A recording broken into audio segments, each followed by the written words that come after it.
I'm David Crossett, founder of RV Masters, and this video is part of my Buyer's Track video series, all about buying an RV. If you like it, there's a lot more information in the video series, so consider purchasing that at rvmasters.com. Okay, so how do you save money at a show? Well, here's my suggestions on how to navigate an RV show.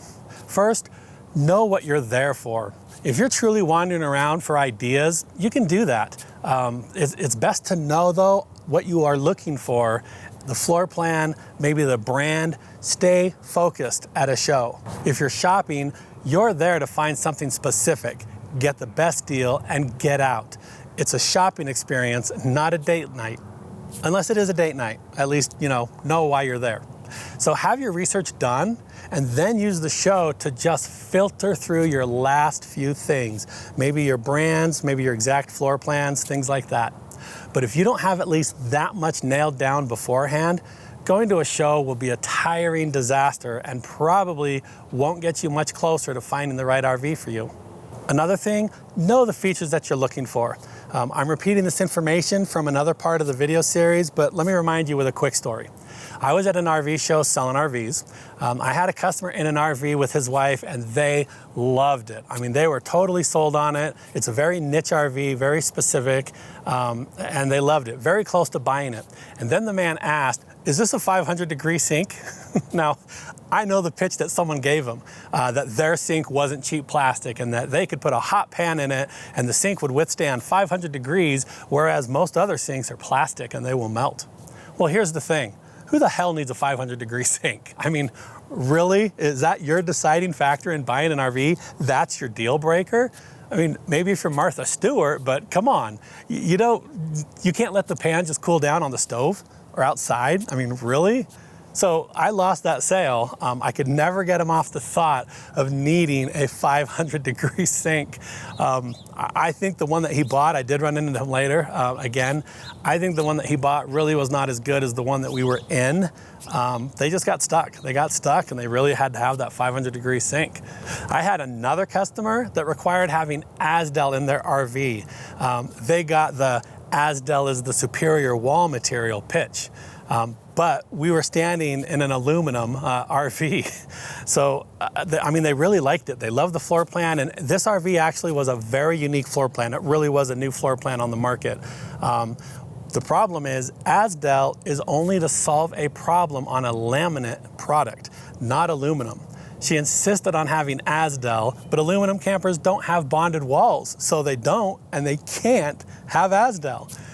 So instead of buying or getting the floor plan that she really wanted, that really was unique, she wandered off in search of a trailer with Azdel, not truly understanding what it really even is. Don't get stuck on silly claims that really don't mean a lot or move the needle. Okay, so this RV resists acid rain. Well, how much acid rain are you camping in? Or this RV has a special lock that zombies can't open. Well, how often are you running from zombies? I mean, I'm being funny, but kind of not. People get persuaded by the smallest things and they end up making buying decisions on one or two very narrow marketing claims or pieces of information. Don't fall for that, please. Okay, now when it comes to the actual deal, here's a couple of things to know. First of all the negotiation techniques that I've covered in this Buyer's Track series, they apply here, so keep all that in mind. Most of the time, you can get the show price on that RV anytime after the show if you call the dealer, especially if you gave them any information and they logged you as a potential customer. Rarely will a dealer turn down a hot sale and tell you that the price is no good if you are really serious about it. They will probably take the deal. Also, a lot of people don't know this.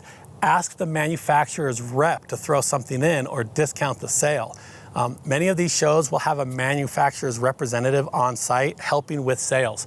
If this is the case, sometimes these people can give discounts or offer added things, maybe accessories, or throw something special in. Work the deal the best you can with the salesperson, then tell them to go get the manufacturer's rep and see if he can do a little bit better. The dealer won't care about this because it's not money coming out of his pocket. Maybe a little inconvenient, but it's not money out of his pocket generally. Just know that the manufacturer's rep sometimes has the authority to reduce the price a little or add an option.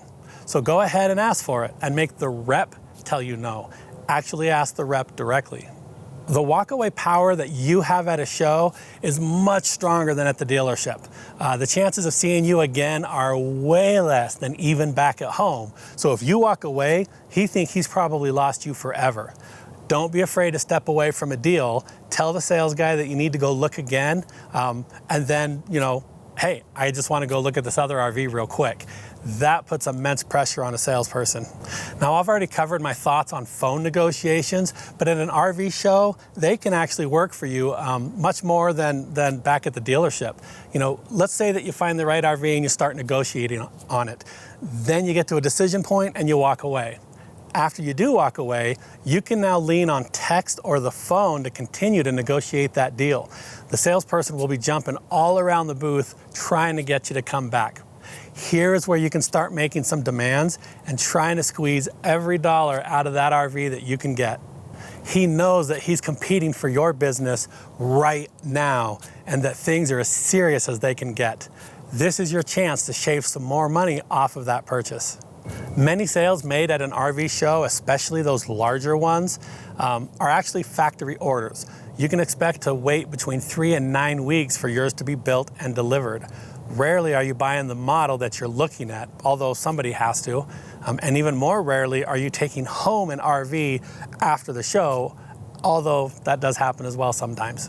Now, I hope that I didn't take all the fun out of RV shows for you, but now you should be much more prepared for what to expect, how to use a show to your advantage, and what to watch out for. It may or may not be the best place to purchase your next RV. Now we're going to move on to the next video all about the actual RV sale and how to save thousands when negotiating that purchase. See you then.